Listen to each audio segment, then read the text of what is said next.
How's it going? Welcome to the channel. Hope y'all having a great day. Well, I got 1084 to heat treat, 52100, and 1095. So let's get this party started. Alright, are you ready? Here we go.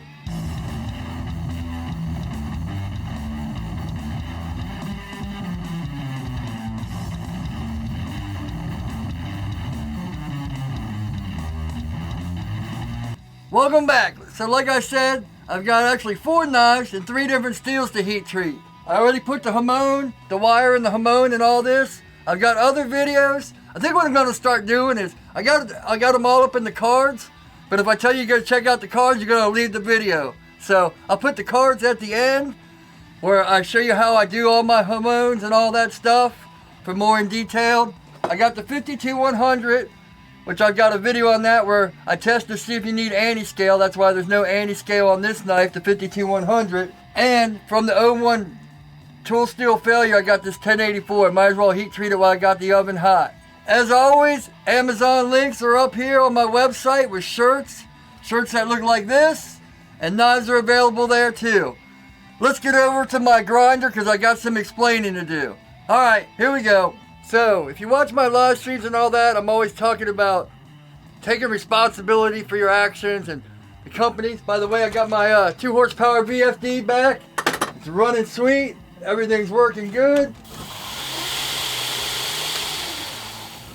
Fire's right up and all that. Now, that said, if you've watched me before, you know I made an arm for this. In fact, it's right here.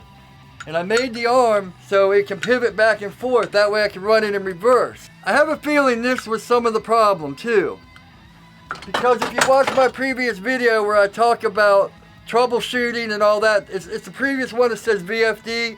I talk about when you take 3 things and 2 of them are showing the same symptoms, most likely it's the 3rd thing that's the problem. When I took the 1 horsepower motor from my disc grinder and put it on here, it was still running rough.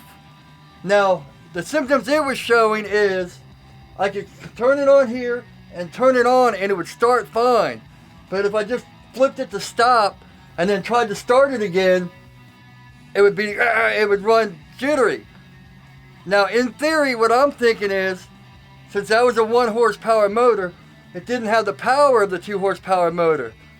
So, that arm must have been catty-cornered wrong that was making it hard. So, on these VFDs, there's a switch called boost. You have to take it off manual and put it on the boost controller jumper, which I didn't do because I didn't know there was a problem.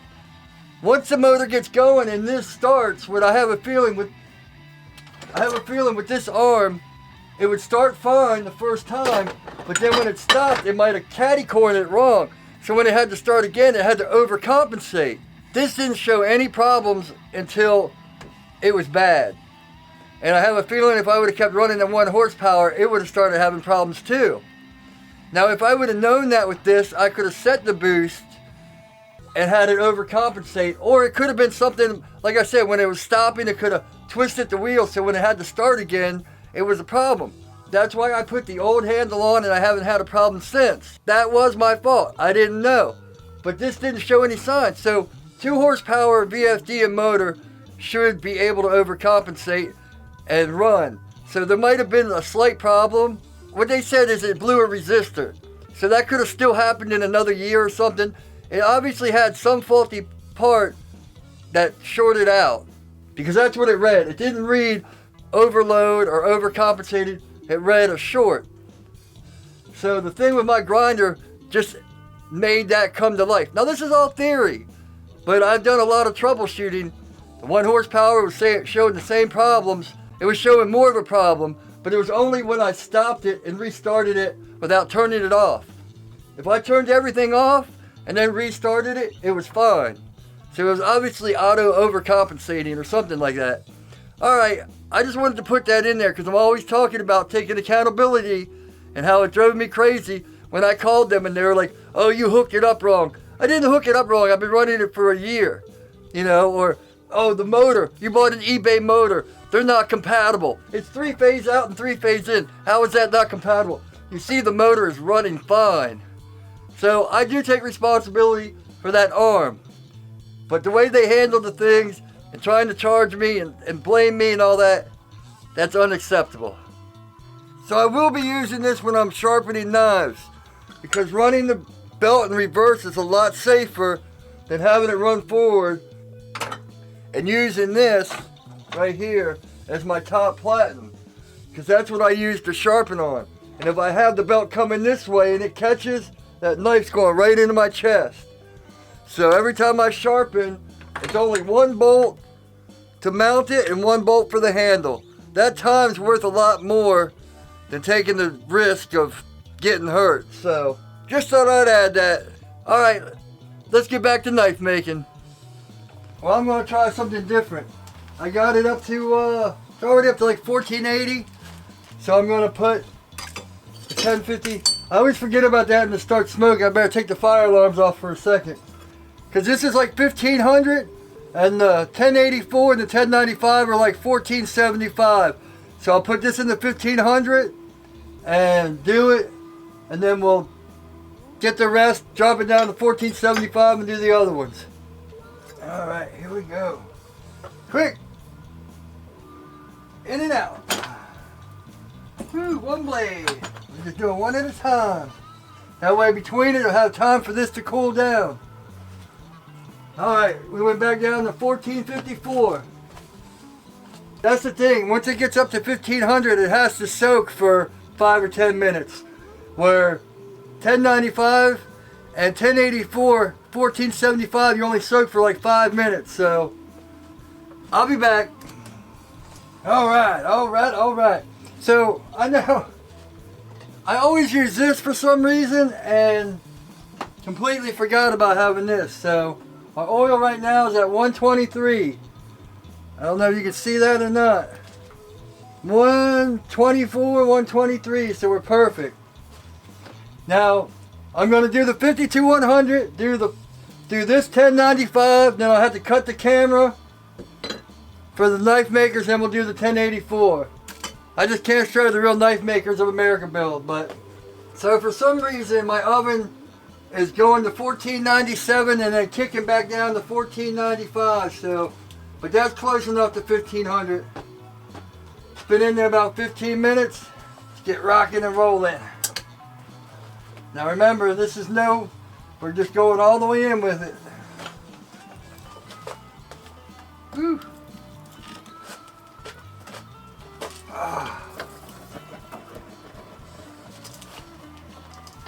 Back and forth, stir it up.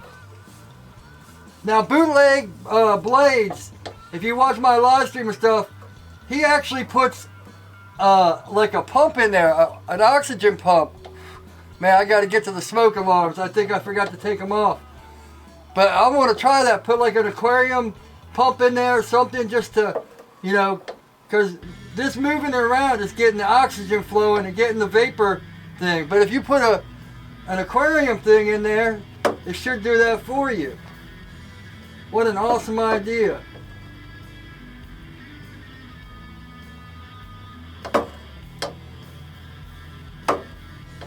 Man, this is just, we're having problems getting this held together.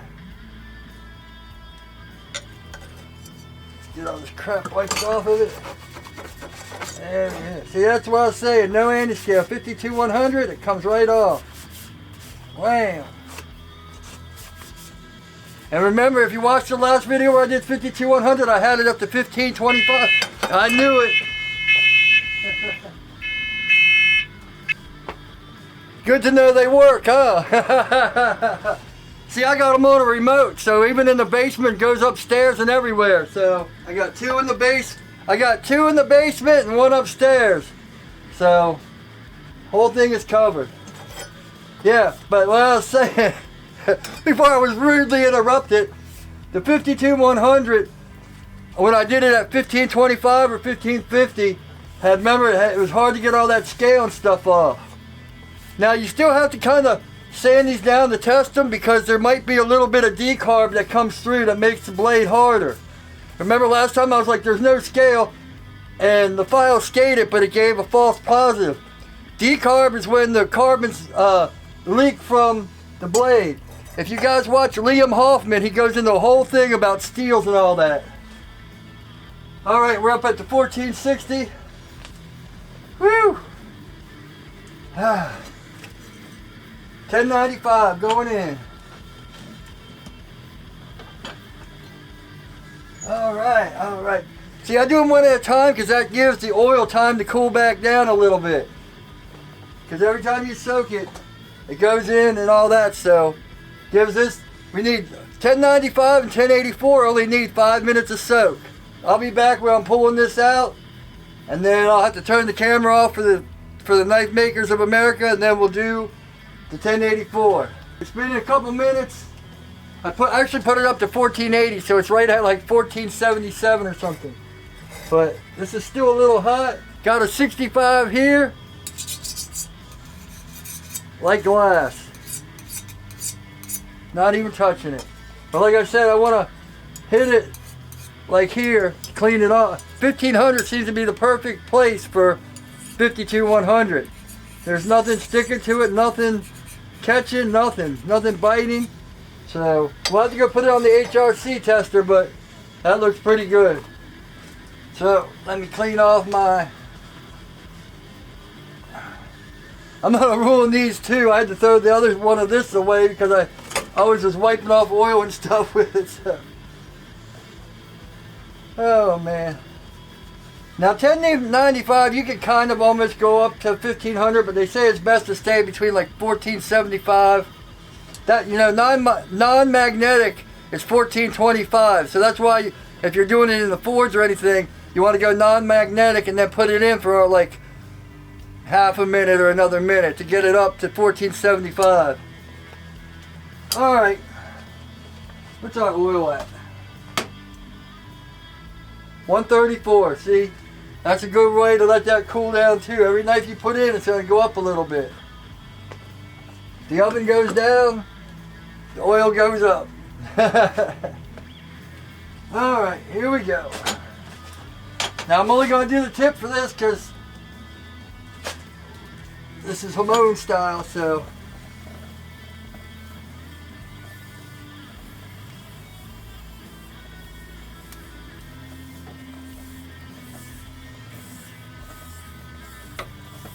As long as the edge is in there, we're good to go.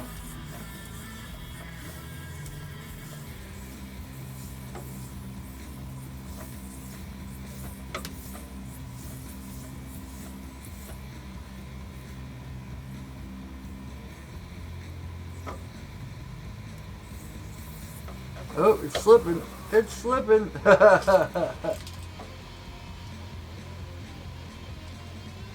I can still see it boiling off, so, but that could be the back and the rest of the knife too.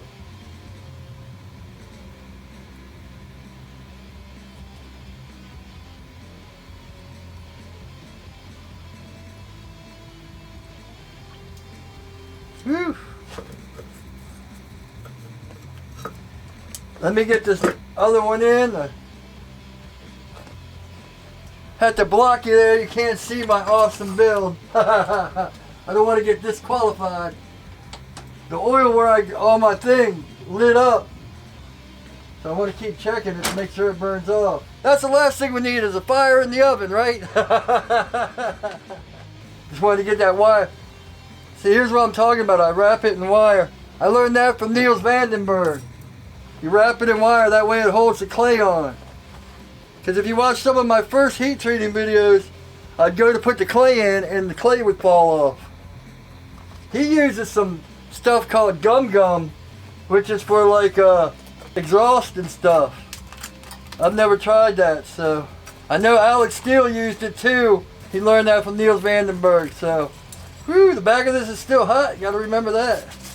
Let that cool down for a little bit. Where's the oven at? 1419. So see, we still got to come back up. I went upstairs to make sure the alarm and all that was all right, and everyone upstairs was okay. Came back down and it was already back up to 1470. So now, yep, 65. It seems to be biting just a little bit, but that, like I said, that could be the scale or the decarb. But this is a 65. So Plus, it just came out. So, we'll have to see. Woo. It'd be interesting to see how that is on the scale. Now, see the difference between the 52-100, how smooth it is, and this, where there's little spots of black and all that? That's either scale or decarb. Scale just drops off, and decarb is where the carbon soaks out. So scale is fine. The decarb you want as little as possible. All right, we're up to 1450, so I'll be back. That blade actually, the knife maker's blade actually has a lot of scale on it. But I dunked it pretty fast, just to kind of test out. I had to put the fan on it. Let's see where we're at now. Yeah, we're back up to 152. So what I do, is that better? What I do is I put these gloves up here, and I take this fan. I got a fan now on my electronics. And I sit there and I cool it off for a little bit, and then I stir it up. I'm going to open this door wide because it's already at 1480 and stuff, so I need this oil to cool down. 1084 is quick, 5 minutes in, 5 minutes out. Alright, let me see where we're at. I just took the knife, stirred the whole oil up, got it all.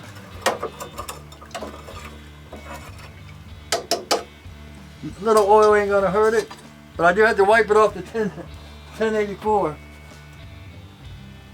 Yeah, see, we're already back down to 137, 138. See, with a heat treat oven, it's not very hot. I mean, it's hot where you can't touch it. Let's see. Yeah, it's 220 degrees, but inside it's 1500. The thing is, with these insulating bricks, you'll think, oh, it's not that hot. And a half an hour after turning it off, the heat soaks out and it's a lot hotter. So be careful. Don't think just because it's not hot at first that it's going to hold that heat forever. Made that mistake once. Not twice. Alright, let's open this up and get her cooled down some. Woo-wee! Blaze! So I'll be back when we're pulling that out and dunking it. So I just had barely enough time. I went in and I kissed it on the belt. Just enough to get any decarb that might be on there off. So we can go put it on the tester. Just a quick kiss.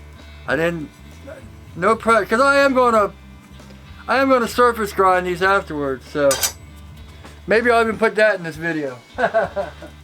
Alright. Last one.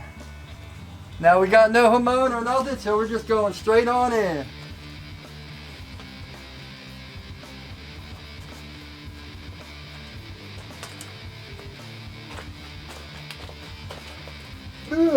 That is after I wipe the oil off. Don't forget. I mean, when you grab it, the handle will be covered, but it's just a good practice because it will leave spots in your blade where you grab it with the oil, because it's just like a differential quench. Even with other steels, I've found that happen. Alright, we're not worried about the door this time or anything. We're just going straight in. Bam! All the way in. Let it boil. See, when I pull it up, I'm not pulling the blade out, just the tip and spine and all that, because that doesn't matter. We just want to generate that. Get it cooled down. Alright.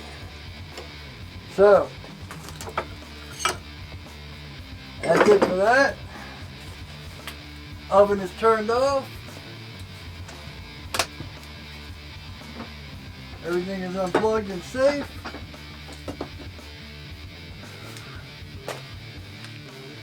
I tested the blade, I tested the Knife Makers of America blade with the file after hitting it, and man, it was like hitting glass. So, ooh, I better get this off. Ooh. There.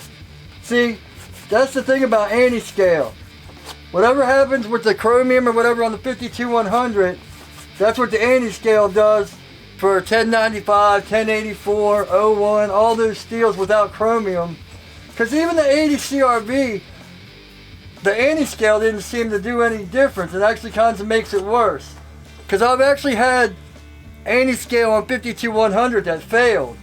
And it only came to like a 58. So, yeah.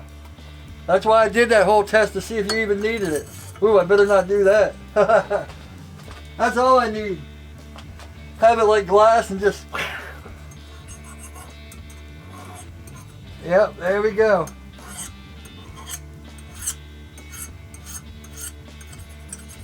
I don't see any decarb or anything on this one either. A little bit of scale back here, but... I will meet you at the HRC tester. Alright, so I was getting all kinds of crazy readings up there. I'm just going to hit it on the 120 belt. I calibrate it with my HRC stone, so it wasn't the HRC, but man, I was getting all kinds of weird things. So here we go.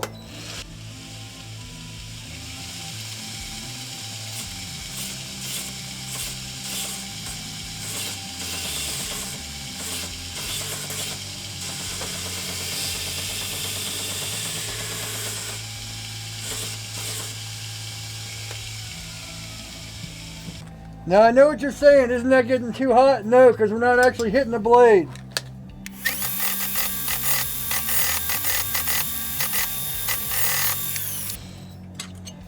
One down, 3 to go. I'll see you at the HRC tester.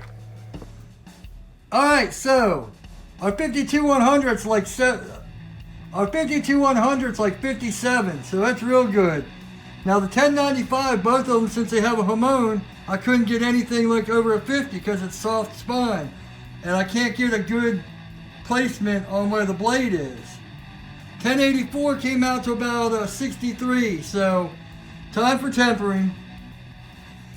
So just to double check, here's a 65 file. Doesn't even touch it. I had to hit it on the grind to see where the decarb and scale and stuff was. That's where to catch. Wherever it's been grinded, it won't even touch it. So we're at least a 65, maybe like a 66. I mean, it won't bite at all. No matter what I try, it's not biting. And that's the same, you can hear it. I can't show you this knife, but...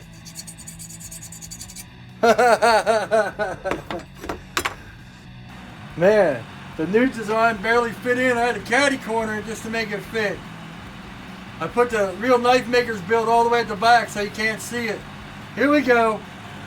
We're at 400 for 1 hour, maybe an hour and a half, probably an hour and a half, maybe even 2 hours if I forget. And then we'll take it down to cool it out. Alright, see you in a bit. So now, after the first temper, I look down this, and man, it got a big old curve. It goes woo like that. So I should have checked this before I actually surface ground it. Luckily, the bend is like right here. The magnet pulled it down and straightened it. I'll show you what I was talking about in one of my previous videos, in my last heat treating videos about straightening the knife. What I have to do here, since I can't really put the washers under this end because there's no straight way to really level it out. I'd probably, if I did that, if I put a washer here and these washers under here, I couldn't even warp the blade sideways. Now remember, I've told you before, you do one temper and then you straighten your blades because it's softer and it's got more manageability. So what I'm going to have to do is clamp here straight, and then the bend is right here. And then I'll bring this front part down just a little bit, just past straight. Now I'm going to have to go by the spine because the spine's straighter. If I go by here, you can see it's you know, 3/16 here and then a 16th here. So I got to kind of just eyeball it and see how. Now we don't want to go way past straight. We don't want to bring this all the way down to the metal. We just want to go enough to get that bend out. I can see there's a bend still right here.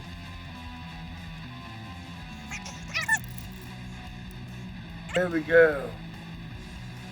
perfectly straight. So just a half a twist more. Yeah, there we go. I don't know if you can see that, but we're nice and straight. Before it was going like this, it would come out and then whip out like that. I might have to do this one by itself. We'll see if we can get it to fix. I got a caddy corner but with all these weights and all that. But anyway, that's about it. This was a little bit longer video, but I hope you enjoyed it. I put all the cards up here later in the videos. So all the videos I've referred to are up here. My website's up here. All that good stuff. Amazon links, shirts, and knives. Thanks for your support. I really appreciate all you guys subscribing and commenting. Like it if you like it, dislike it if you dislike it. Thanks for watching. Hope you're having a great day. And as always, take it easy. And put it on you have to take the jumper off and put it on the boost. You have to take it off mirrors, to make sure everything was all right. And we'll be using this when I'm sharpening knives because running the